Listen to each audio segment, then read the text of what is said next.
सो हे friends, आज की video में हम पढ़ने वाले हैं नेफ्रॉन। हमने ऑलरेडी लास्ट वीडियो में यूरिनरी सिस्टम के बारे में पढ़ चुका है एंड अब इस वीडियो में हम पढ़ेंगे नेफ्रॉन। नेफ्रॉन को हम यूरिनिफेरस ट्यूब्यूल भी कहते हैं। इसे हम लिख लेते हैं एक बार, यूरिनिफेरस ट्यूब्यूल।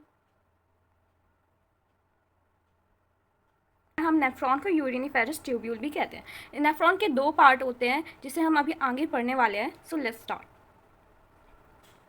नेफ्रॉन यूनिट होती है किडनी की, और एक किडनी में अप्रॉक्सीमेटली हमारे 1 मिलियन नेफ्रॉन पाए जाते हैं। 1 मिलियन नेफ्रॉन। सो 1 मिलियन तक नेफ्रॉन पाए जाते हैं और इन्हें हम यूरिनिफेरस ट्यूब्यूल भी कहते हैं। हम नेफ्रॉन को यूरिनिफेरस ट्यूब्यूल भी कहते हैं। नेफ्रॉन के दो पार्ट होते हैं जिसे हम अभी आगे पढ़ने वाले हैं। सो नेफ्रॉन के हमारे दो पार्ट होते हैं। सो हम देख लेते हैं कौन कौन से। पहला पार्ट एंड दूसरा पार्ट। सो पहला पार्ट होता है हमारा ग्लोमेरुलस। इसे हम लिख लेते हैं, ये नेफ्रॉन है, इसके मुझे अभी 2 पार्ट लिखने हैं। पहला पार्ट हो गया ग्लोमेरुलस, ग्लोमेरुलस।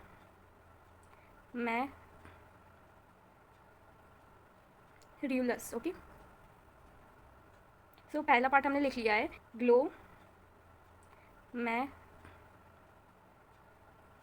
ग्लोमेरुलस। ओके, दूसरा पार्ट हमारा होता है रीनल ट्यूब्यूल। ओके, लिख लेंगे। सेकंड पार्ट होता है रीनल ट्यूब्यूल। सो अभी हमने देख लिया, दो पार्ट होते हैं नेफ्रॉन के। कौन कौन से होते हैं?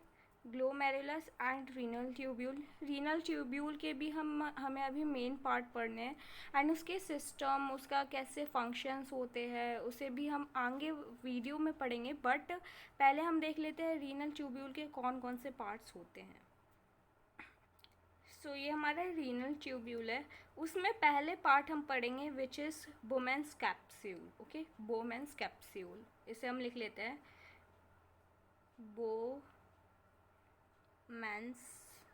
Bowman's capsule. ये हमारा पहला पार्ट होगा कि रीनल ट्यूब्यूल का। एंड दूसरा है विच इज़ पीसीटी। पीसीटी का फुल फॉर्म होता है proximal convoluted tubule. Proximal convoluted tubule. So लिख लेते हैं कि पीसीटी का क्या फुल फॉर्म होता है। Proximal convoluted tubule.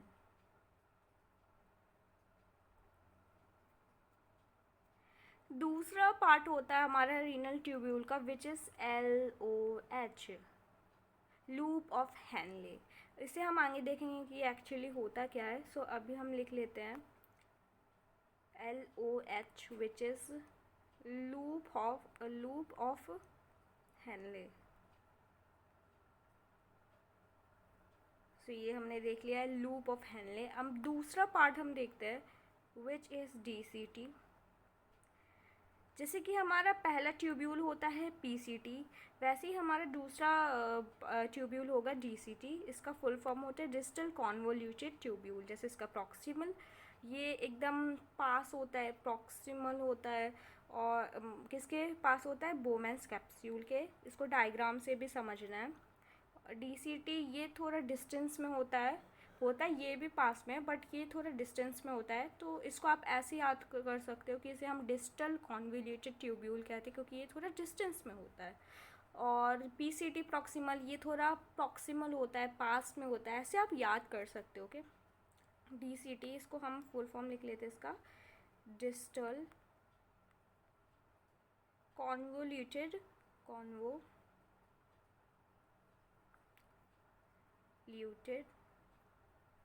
Tubule. Okay, tubule. Now हमने ये सारे पार्ट्स पढ़ लिए हैं। अब इसे हम डायग्राम से भी समझेंगे। पहले हम एक और चीज़ देख लेते हैं। जैसे हमने पढ़ा था ग्लोमेरुलस और रीनल ट्यूब्यूल हमारे किडनी के पार्ट होते हैं। बट अगर इन दोनों का अगर हम प्लस कर दें, इसे हम कहते हैं मैलफिगियन बॉडी। मैलफिगियन ट्यूब नहीं कहते हैं, ये हमने स्ट्रक्चर ऑर्गेनाइजेशन वाले चैप्टर में पढ़ा था, स्ट्रक्चरल ऑर्गेनाइजेशन वाले में, but that is a different thing. ये दूसरा मैलफिगियन बॉडी है ये, जिसे ग्लोमेरुलस और रीनल ट्यूब्यूल के को साथ अगर हम कहें तो इन दोनों को हम एक साथ कहेंगे which is Malpighian body. Glomerulus and renal tubule को हम रीनल कॉर्पसल भी कहते हैं, रीनल कॉर्पसल। सो हम लिख लेते हैं ग्लोमेरुलस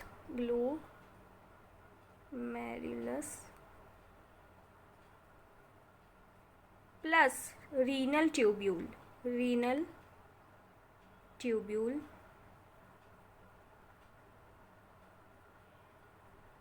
इसके इन दोनों को हमने अब डिस्कस कर चुका है।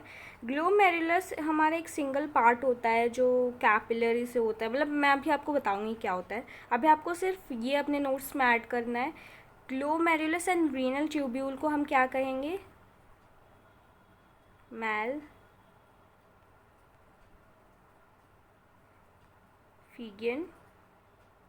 बॉडी।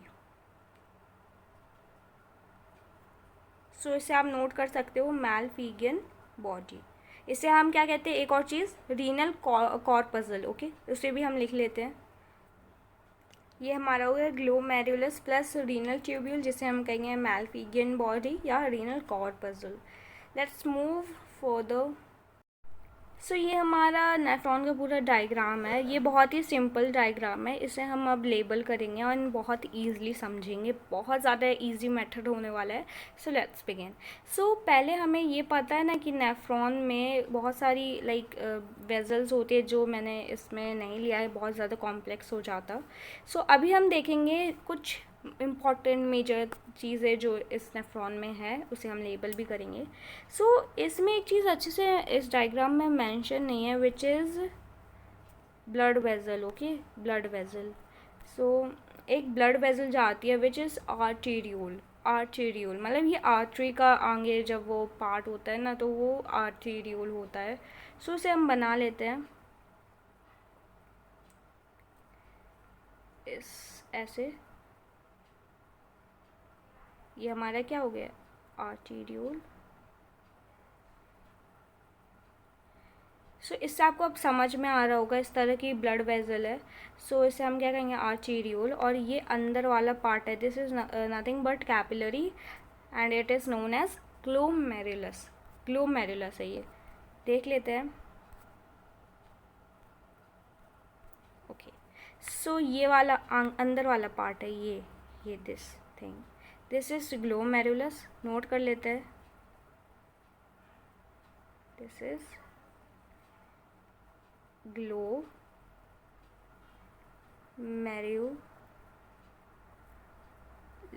ग्लोमेरुलस। ओके, ये ग्लोमेरुलस हो गया। अब क्या होगा, ये वाला पार्ट, ये जो कप शेप्ड पार्ट दिख रहा है ना, कप शेप्ड है, कप जैसा दिख रहा है एकदम, है ना, ऐसे जो कप नहीं होता वैसा सा दिख रहा है।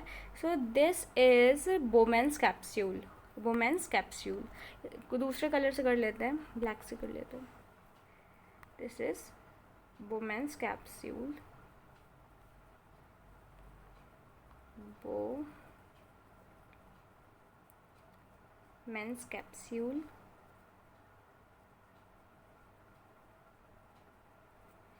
बोमेंस कैप्सूल हो गया है, ग्लोमेरुलस हो गया, बोमेंस कैप्सूल हो गया। अब देखते हैं कि ये वाला जो आपको पार्ट दिख रहा है, ये पूरा, ये है PCT, proximal convoluted tubule. Proximal convoluted tubule बोमेंस capsule, ये वाला बोमेंस कैप्सूल है, ये उसके पास होता है। एंड बोमेंस कैप्सूल, ग्लोमेरुलस से ब्लड छन के किस में जाता है, बोमेंस कैप्सूल में। ग्लोमेरुलस से ब्लड छन के किस में जाता है, बोमेंस कैप्सूल में। और फिर ये जाता है किस में, ये किस में फिर ड्रेन होता है, ये होता है पीसीटी में, प्रॉक्सिमल कॉन्वोल्यूटेड ट्यूब्यूल। इसको हम शॉर्ट फॉर्म में लिखेंगे,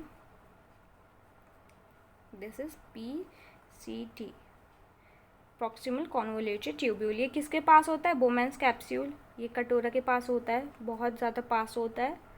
एंड फिर ये वाला जो दूर वाला होता है, ये पास वाला पीसीटी हो गया, दूर वाला है ये क्या होगा, DCT, distal convoluted tubule. This is distal convoluted tubule. ये वाली जो वेजल है, ये जो ब्लड को अंदर लाएगी, ये ग्लोमेरुलस के अंदर लाएगी, एंड जो नेफ्रॉन के अंदर लाएगी और जो बाहर ले जाएगी, इसके भी नेम्स है। जो अंदर ले जाएगी उसे क्या कहेंगे, उसे हम क्या कहेंगे, एफरेंट आर्टीरियोल। ये है, ये वाली, इसे कहेंगे एफरेंट आर्टीरियोल। लिख लेते हैं, एफरेंट आर्टीरियोल। ये एफरेंट आर्टीरियोल हो गया। ये एंटर करता है ब्लड का, बट ये वाली जो वेजल है, ये वाली वेजल, ये बाहर ले जाती है ब्लड को नेफ्रॉन से। इसे हम किडनी नेफ्रॉन से बाहर ले जाती है, इसे हम क्या कहते हैं, इसे हम कहते हैं इफेरेंट आर्टीरियोल। इसे क्या कहेंगे, इफेरेंट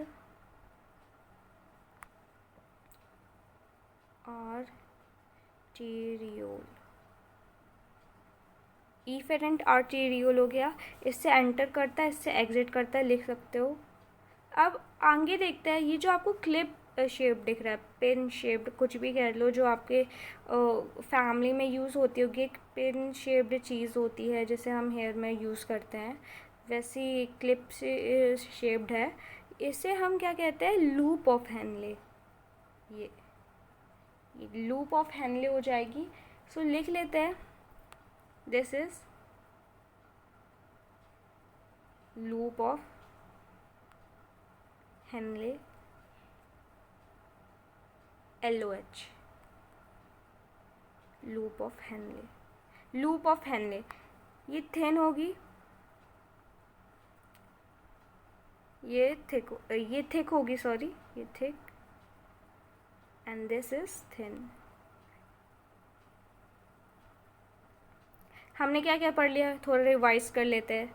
हमने क्या पढ़ लिया, हमने पढ़ लिया है ग्लोमेरुलस। ग्लोमेरुलस जिससे ब्लड छन के किस में जाता है, बोमेंस कैप्सूल में जाता है, ये कप शेप्ड होता है। एफरेंट आर्टीरियोल किससे होता है, जिससे ब्लड अंदर जाते हैं नेफ्रॉन के, बाहर जाता है, उसे क्या कहते हैं, इफेरेंट आर्टीरियोल। इफेरेंट हो गया। फिर पीसीटी, पीसीटी किसके पास होता है, बोमेंस कैप्सूल के पास होता है। डीसीटी क्या होता है, डिस्टेंस में होता है। प्रॉक्सिमल होता है, देखिए मैंने बता चुका है, प्रॉक्सिमल बोमेंस कैप्सूल के पास, डीसीटी डिस्टेंस में होता है। एंड फिर क्या पढ़ा, लूप ऑफ हेनले पढ़ लिया, ये लूप ऑफ हेनले। अब जैसे कि हमें पता है कि जो ब्लड है वो नीचे जाएगा, ऐसे, ओके, नीचे जा रहा है, तो ये क्या हो रहा है, ऊपर से नीचे जा रहा है ना, ऊपर से नीचे जा रहा है, तो इसे हम क्या कहेंगे, डिसेंडिंग ऑर्डर। आपने पढ़ा होगा ना, बड़े से छोटा नंबर जाता है, फिर उसे क्या कहते हैं, डिसेंडिंग ऑर्डर। इसी तरह ये ऊपर से जाएगा नीचे, इसे हम क्या कहेंगे, descending loop of Henley.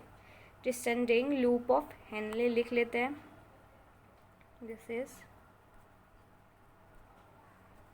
Descending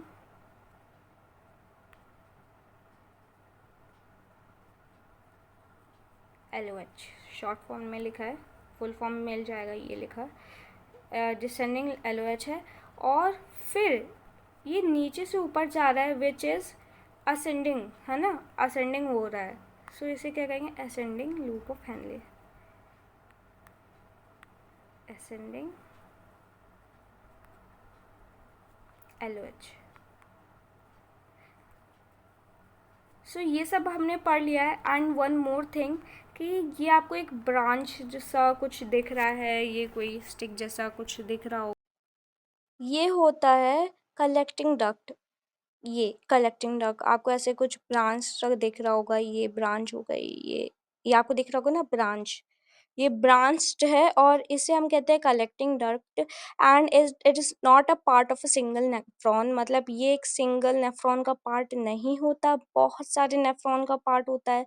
ये जो ब्रांच है, ये ब्रांच दिख रही है ना, इससे, जैसे कि ये हमारा एक नेफ्रॉन में एंड हुआ है, किसमें, कलेक्टिंग डक्ट में, सारा ब्लड यहाँ आया, यहाँ से भी नेफ्रॉन आ सकता है दूसरा, यहाँ से दूसरा आ सकता है। ये it is not a part of a single nephron, ये एक सिंगल नेफ्रॉन का पार्ट नहीं है, क्योंकि बहुत सारी नेफ्रॉन यहाँ पे एंड हो सकती है कलेक्टिंग डक्ट में, बहुत सारी। सो ये पूरा डायग्राम है, इसे आप अपने नोट्स में ज़रूर ऐड करिए and bye bye for now.